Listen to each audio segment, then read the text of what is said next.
9 พฤศจิกายน 2569 ส่วนคดีที่เหลืออีก 7 คดีศาลได้นัดพร้อมกันในวันที่ 10 17 และ 31 สิงหาคม 2569 โดยสภาผู้บริโภคขอเชิญชวนผู้บริโภคร่วมติดตามความคืบหน้าของคดีซึ่งถือเป็นอีกหนึ่งคดีสำคัญที่จะกำหนดบรรทัดฐานความรับผิดชอบของผู้ให้บริการแพลตฟอร์มดิจิทัลและผู้ประกอบธุรกิจที่เกี่ยวข้องต่อความเสียหายของผู้บริโภคจากภัยออนไลน์ในประเทศไทยข่าวคืบหน้าจะได้รายงานเพิ่มเติมขอบคุณแหล่งข่าวที่ได้รายงานข่าวคืบหน้าเรื่องนี้กันเข้ามาไปทางด้านข่าวคืบหน้าจากฐานเศรษฐกิจออนไลน์หัวข้อข่าวคลังเร่งปลดล็อก 800,000 คนยืนยันตัวตนบัตรสวัสดิการแห่งรัฐ 2569 ไม่สำเร็จก็เป็นข่าวต่อเนื่องมีผู้ได้รับสิทธิบัตรสวัสดิการแห่งรัฐปี 2569 ประมาณ 800,000 รายที่ยังไม่สามารถยืนยันตัวตนได้สำเร็จกระทรวงมหาดไทยเตรียมลงพื้นที่พร้อมเครื่องมือเพื่ออำนวยความสะดวกในการยืนยันตัวตนให้กับประชาชนกลุ่มดังกล่าวกระทรวงการคลังคาดว่าผู้มีสิทธิกลุ่มนี้จะสามารถเริ่มใช้สิทธิ์ได้ตั้งแต่วันที่ 1 ตุลาคม 2569 เป็นต้นไปนายวินิตวิเศษสุวรรณภูมิผู้อำนวยการสำนักงานเศรษฐกิจการคลังสสค.ในฐานะโฆษกกระทรวงการคลังชี้แจงว่าปัจจุบันยังมีผู้ได้รับสิทธิบัตรสวัสดิการแห่งรัฐปี 2569 ที่ไม่สามารถดำเนินการยืนยันตัวตนทางอิเล็กทรอนิกส์ได้สำเร็จประมาณ 800,000 รายกระทรวงมหาดไทยอยู่ระหว่างเตรียมลงพื้นที่เพื่ออำนวยความสะดวกให้กับประชาชนกลุ่มดังกล่าวโดยจะนำเครื่องมือสำหรับยืนยันตัวตนลงไปให้บริการในพื้นที่เพื่อให้ผู้ได้รับสิทธิ์สามารถดำเนินการให้ได้ครบถ้วนโดยกระทรวงการคลังคาดว่าจะสามารถเคลียร์กระบวนการของผู้มีสิทธิ์กลุ่มนี้ได้และเปิดให้เริ่มใช้สิทธิตามโครงการบัตรสวัสดิการแห่งรัฐปี 2569 ตั้งแต่วันที่ 1 ตุลาคม 2569 เปิดทางเพิ่มสิทธิ์หากพบคนเดือดร้อนนายวินิตกล่าวเพิ่มเติมว่าหากท้ายที่สุดจำนวนผู้ได้รับสิทธิ์บัตรสวัสดิการแห่งรัฐปี 2569 เพิ่มขึ้นกระทรวงการคลังพร้อมดูแลและจัดสรรงบประมาณเพิ่มเติมตามความจำเป็นเพราะการดูแลประชาชนที่ได้รับความเดือดร้อนถือว่าเป็นภารกิจที่รัฐบาลต้องให้ความสำคัญการเพิ่มจำนวนผู้ได้รับสิทธิ์ไม่ได้หมายความว่าจะผ่อนคลายการตรวจสอบคุณสมบัติโดยกระทรวงการคลังยังจำเป็นต้องตรวจสอบคุณสมบัติของผู้ได้รับสิทธิ์อย่างต่อเนื่องเพื่อให้สวัสดิการของรัฐเข้าถึงประชาชนที่มีความเดือดร้อนอย่างแท้จริงและลดปัญหาการได้รับสิทธิ์โดยไม่ตรงกับวัตถุประสงค์ของโครงการจับตาบัญชีม้าพบประชาชนถูกหลอกอีกประเด็นหนึ่งที่กระทรวงการคลังให้ความสำคัญก็คือปัญหาประชาชนบางส่วนถูกหลอกให้เปิดบัญชีหลักทรัพย์หรือบัญชีม้าโดยนายวินิตยอมรับว่าประชาชนบางรายอาจไม่รู้ตัวว่ากำลังถูกนำข้อมูลหรือบัญชีไปใช้ในธุรกรรมที่ไม่ถูกต้องบางกรณีอาจเกิดการที่ประชาชนถูกหลอกให้ลงนามในเอกสารโดยไม่ทราบรายละเอียดหรือไม่เข้าใจว่าการดำเนินการดังกล่าวจะนำไปสู่การเปิดบัญชีหรือการทำธุรกรรมในลักษณะใดดังนั้นจึงไม่สามารถมองว่าประชาชนทุกคนที่มีชื่อเกี่ยวข้องกับบัญชีม้าเป็นผู้ที่ตั้งใจรับจ้างเปิดบัญชีเพื่อแลกกับเงินประเด็นดังกล่าวถือว่าเป็นอีกจุดหนึ่งสำคัญของภาครัฐในการคัดกรองผู้มีสวัสดิการเนื่องจากการตรวจสอบข้อมูลจำเป็นต้องแยกให้ออกระหว่างผู้มีพฤติกรรมทุจริตหรือจงใจ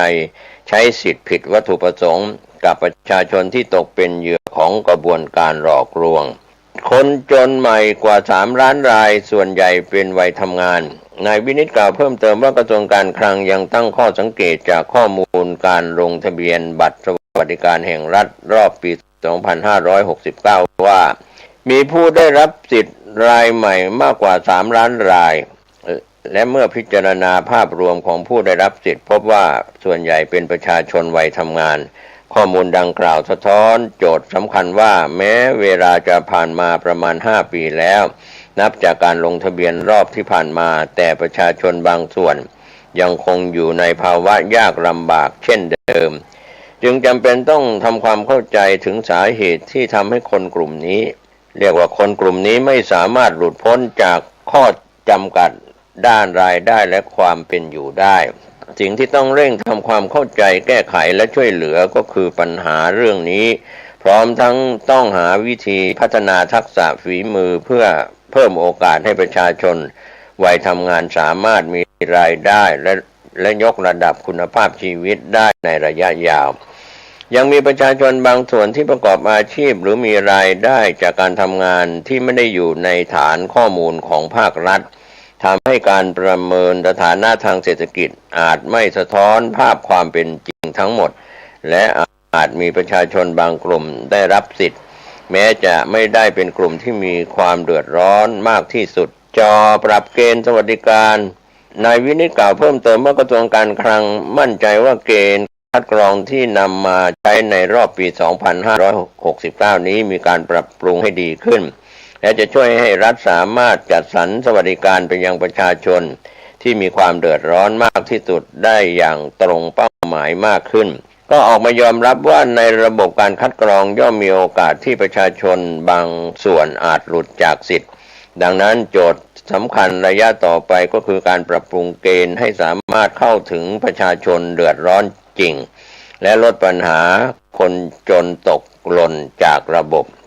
นอกจากนี้ในอนาคตอาจต้องพิจารณาปรับรูปแบบสวัสดิการจากการให้ความช่วยเหลือแบบเดียวกันในวงกว้าง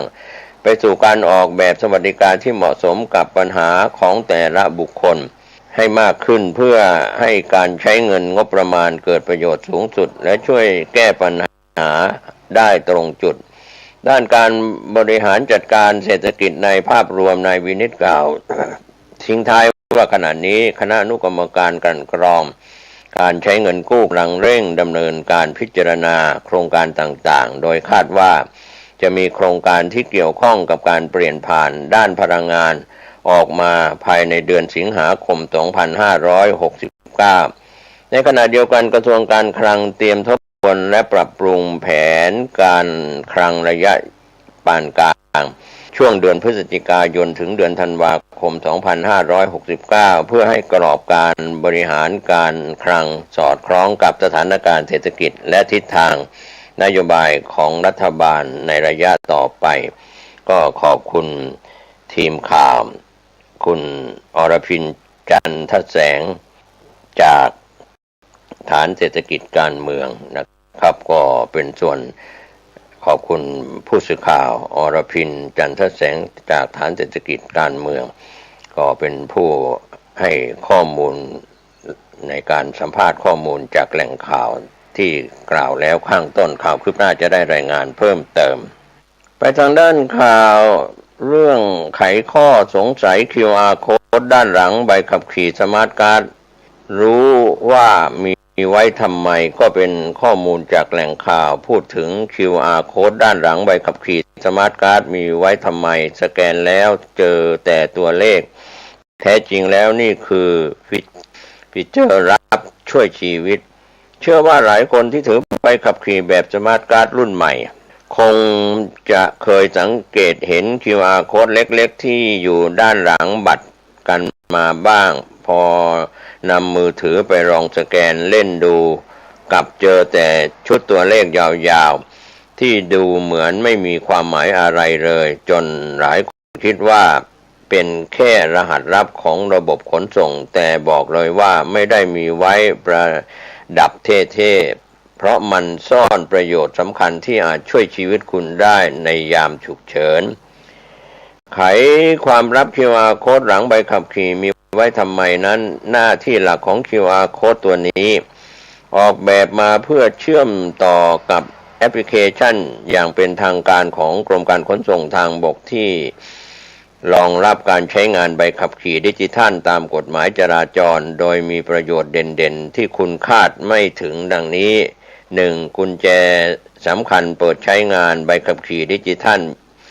เพียงแค่ใช้ QR Code ด้านหลังบัตรสมาร์ทสแกนลงผ่านทะเบียนแอปพลิเคชันคุณก็สามารถพกพาใบขับขี่ดิจิทัลไว้ในมือถือได้ทันทีไม่ต้องกลัวลืมพกกระเป๋าตังค์อีกต่อไปแถมยังใช้แสดงให้เจ้าหน้าที่ตำรวจตรวจสอบความถูกต้องได้ทุกประเภทไม่ว่าจะเป็นใบขับขี่ส่วนบุคคลสาธารณะหรือใบขับขี่พิเศษ 2. เซฟโซนยามฉุกเฉินเป็นข้อมูลช่วยชีวิตยามเกิดอุบัติเหตุนี่คือฟังก์ชันที่เลิศมากนอกจากการตรวจใบขับขี่แล้วแอปพลิเคชันนี้ยังเปิดให้สแกนเพื่อตรวจสอบข้อมูลส่วนบุคคลที่สำคัญมากๆในยามคับขันเช่น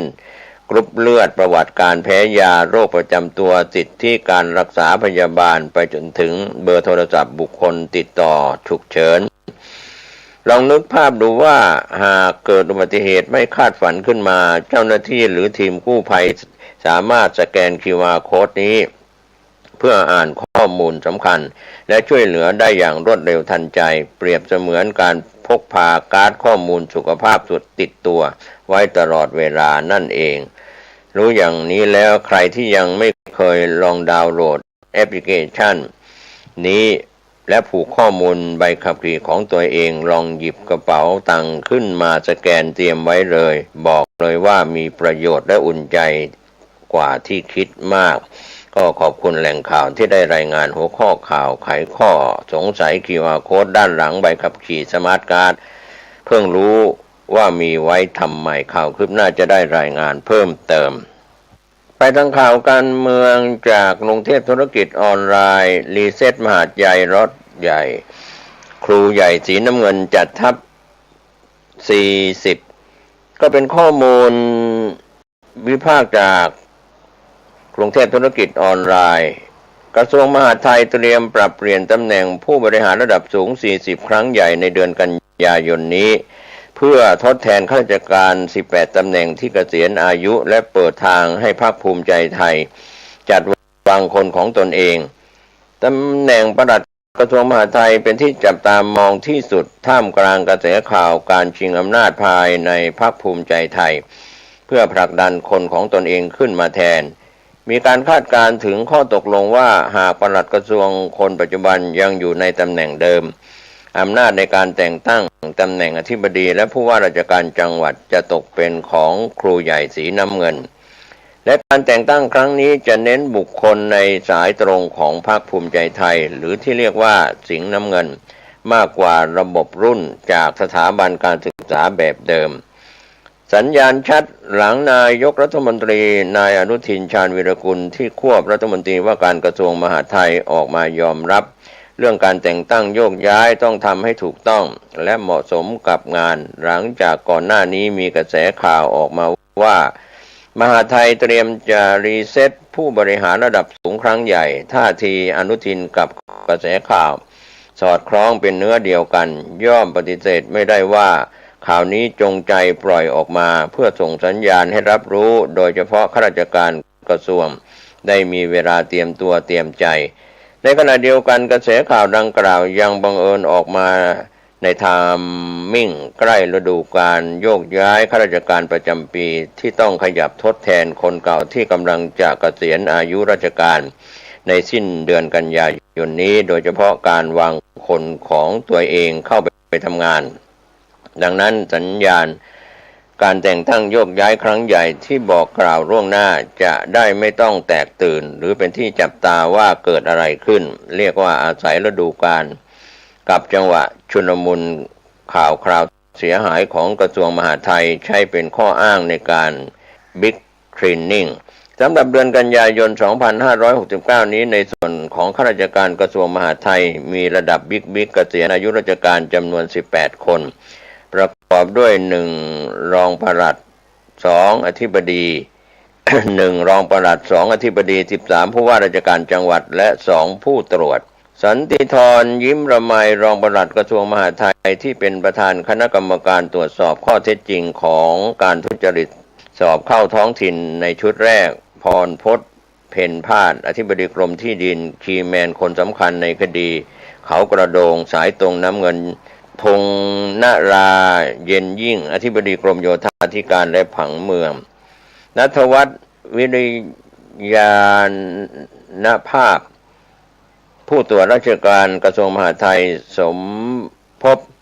สมิตสิริผู้ตรวจราชการกระทรวงมหาดไทยขจรเกียรติรักพานิชมขออภัยรักพานิชมณีผู้ว่าราชการจังหวัดขอนแก่นชูศักดิ์รู้ยิ่งผู้ว่าราชการจังหวัดตากชุติพรเสชังผู้ว่าราชการจังหวัดนครสวรรค์สิทธิชัยสวัสดิ์แสนผู้ว่าราชการจังหวัดประจวบคีรีขันธ์วีรพันธ์ดีอ่อนผู้ว่าราชการจังหวัดปราจีนบุรีพาติเหมาะสดียามูผู้ว่าราชการจังหวัดปัตตานีสมชัยเลิศประสิทธิ์พันธ์ผู้ว่าราชการจังหวัดแพร่ชันชัยสอนศรีวิชัยผู้ว่าราชการจังหวัดยะโสธรก้องสกุลจันทราชผู้ว่าราชการจังหวัดยะลาปริญญาโพธิสัตว์ผู้ว่าราชการจังหวัดสระแก้วนาทีมนตรีวัดผู้ว่าราชการจังหวัดอ่างทองราชันสุนหัวผู้ว่าราชการจังหวัดอุดรธานีและสมบัติไตรศักดิ์ผู้ว่าราชการจังหวัดอุทัยธานีถือเป็นบิ๊กลอตที่พรรคภูมิใจไทยน่าจะใช้จังหวะนี้โละลื้อรีเซ็ตมากกว่า18คน18ตำแหน่งแน่นอนโดยเฉพาะระดับอธิบดีและผู้ว่าราชการจังหวัดทว่าเก้าอี้ที่หลายคนจับตามมากที่สุดหนีไม่พ้นเก้าอี้ปลัดกระทรวงมหาดไทยของปลัดป๊อปอันสิทธิ์สัมพันธรัฐที่ถูกเขย่าและเลื่อยขามาตลอดตั้งแต่พรรคภูมิใจไทยคัมแบ็กเป็นแกนนำรัฐบาลเป็นที่รู้กันว่าผู้มากบารมีบุรีรัมย์ต้องการเอาปลัดอันสิทธิ์ออกและผลักดันสายตรงบิ๊กพวงนฤชาโคสาศิวิไรอธิบดีกรมการปกครองซึ่งเหลืออายุราชการอีก1 ปีขึ้นมาแทนเก้าอี้ปลัดมหาดไทยนี่เองสาเหตุที่ทำให้กระทรวงครองหลอดไม่เคยสงบสุขและเกิดความขัดแย้งจนลามไปถึงความสัมพันธ์2 น.เพราะทั้งบิ๊กป๊อปและบิ๊กพวงต่างมีแบ็กอัพระดับผู้ยิ่งใหญ่ในค่ายสีน้ำเงินคอยถือหางทั้งคู่ที่ผ่านมาปฏิบัติการเคลียร์ปลัดป๊อปล้มเหลวหลายครั้งหลายคราเพราะมีนอหนูคอยอุ้มคุ้มกันเก้าอี้ให้แต่ครั้งนี้น่าจับตาว่าจะแบกอยู่หรือไม่เพราะมันก็มีช่องว่างให้ถูกเสียบได้ไม่ยากโดยเฉพาะเก้าอี้ปลัดสำนักนายกรัฐมนตรีที่กำลังจะว่างลงหลังจากยุพาทวีวัฒนกิจบวรปลัดคนปัจจุบันกำลังจะเกษียณอายุราชการในวันที่30 กันยายนนี้แต่จนป่านนี้ยังไม่มีสัญญาณแต่งตั้งใครมาทดแทนเหมือนกับเตรียมไว้รอใครบางคนอยู่แต่ดูแล้วนอนหนูไม่น่าจะยอมง่ายๆยิ่งพักหลังมีข่าวขัดขืนแข็งขืนกับนอเนออกมาเป็นระยะการจัดการเบ็ดเสร็จของนอหนูคนเดียวคงจะยากเพราะมหาดไทยย่อมเชื่อมโยงกับเรื่องฐานเสียงการเมืองซึ่งเป็นเรื่องของพรรคด้วยฉะนั้นการจูงใจปล่อยข่าวออกมาให้รู้ล่วงหน้าว่ามหาดไทยจะเขย่าล็อตใหญ่จึงเป็นไปได้ว่า2 บิ๊กสีน้ำเงินน่าจะมีข้อตกลงกันจบแล้วน่าจะวางใครเป็นไปอยู่ตรงไหนการรีเซ็ตมหาดไทยครั้งนี้หากปลัดป๊อปยังเหนียวแน่นนอนหนูยังได้โควต้าปลัดคู่ใจนั่งที่เดิมดังนั้นตำแหน่งอธิบดีผู้ว่าราชการจังหวัดย่อมต้องเป็นอำนาจของครูใหญ่สีน้ำเงินลิบไปจัดทัพวางเครือข่ายเต็มพืชกระทรวงครองหลอดแต่ที่น่าสนใจรอบนี้ไม่มีเรื่องรุ่นสิงห์ดำรัฐศาสตร์จุฬาสิงห์แดงรัฐศาสตร์ธรรมศาสตร์ที่ผลักดันขึ้นครองอำนาจในฝ่ายประจำแต่จะมาในสูตรสิงห์น้ำเงินดันแต่เลือดแท้สายตรงบุรีรัมย์ให้พังงาดขึ้นมาหากย้อนไปในสมัยปู่จิ้นชวรัตน์ชาญวีรกุลบิดาอนุทินเป็นมท.1ยุคนั้นก็ไม่จำกัดว่าสิงห์ตัวนั้นจะจบจากสถาบันไหนแต่เน้นเอาคนไว้วางใจมือทำงานให้เจ้ากระทรวงล้วนๆไม่ต่างกับรัฐบาลเพื่อไทยเป็นแกนนำอนุทินนั่งมท.1ก็ได้เห็นสายบุรีรัมย์ไม่ว่าจะเป็นชัยวัฒน์จุลธีรพงษ์นฤชาโคสาศิวิไรพรพจน์เพ็ญพาส กระโดดขึ้นมาเป็นอธิบดีกรมใหญ่ทันที การจัดอำนาจการเมืองในมหาไทยยุคสีน้ำเงินเป็นใหญ่จึงไม่มีอะไรที่น่าตื่นเต้นนอกจากเก้าอี้ที่ถูกจับตาเป็นพิเศษในนาทีสุดท้ายสายตรงมท.1 ปลัดอันสิทธิ์จะยังได้นั่งที่เดิมหรือถูกส่งมานั่งใกล้ๆนอนหนูที่ทำเนียบรัฐบาลครับก็เป็นเรื่องราวจากกรุงเทพธุรกิจออนไลน์ขอบคุณกรุงเทพธุรกิจออนไลน์ท่านใช้วิจารณญาณในเรื่องของข่าวสารการบ้านการเมืองในหัวข้อข่าวรีเซ็ตมหาไทยรถใหญ่ครูใหญ่สีน้ำเงินจัดทัพ40ข่าวคืบหน้าจะได้รายงานเพิ่มเติมวันนี้ข่าวเช้าบ้านหมดเวลาลงผมเกษตรเพชรสำริดบรรณาธิการข่าวก้าวหน้านิวขอบคุณท่านที่ติดตามรับชมรับฟังข่าวชาวบ้านผ่านเว็บไซต์ www.gawnawnews.com ในส่วนของการใช้วิจารณญาณในการรับข้อมูลข่าวไทยในประเทศไทยและก็ในภูมิภาคข่าวจากต่างประเทศในรอบ24ชั่วโมงท่านใช้วิจารณญาณในการเสพข่าวอย่างชาญฉลาดท่านติดตามการพยากรณ์อากาศจากกรมอุตุนิยมวิทยาเดินทางขึ้นเหนือร่องใต้ขับรถด้วยความไม่ประมาทฝนตกถนนลื่นโชคดีในการเดินทางสวัสดีครับจงบังเกิดแก่ญาติแก่โยมท่านผู้ฟังทั้งหลายทุกท่านทุกคนมาพบปะกันอีกเป็นประจำในรายการปกิณกะแห่งธรรมะทุกวันในเวลาเดียวกันนี้และก็ทางสถานีวิทยุแห่งนี้ต้องขออนุโมทนาขอบใจต่อเจ้าหน้าที่สถานีวิทยุทุกท่านทุกคนที่มีน้ำจิตน้ำใจถ่ายทอดเสียงเองธรรมะปกิณกะนี้เพื่อแก่พี่น้องญาติโยมที่อยู่ทั้งบ้านทั้งจองได้รับฟังกันขออนุโมทนาต่อท่านผู้ฟังเป็นอย่างมากที่คอยติดตามฟังรายการ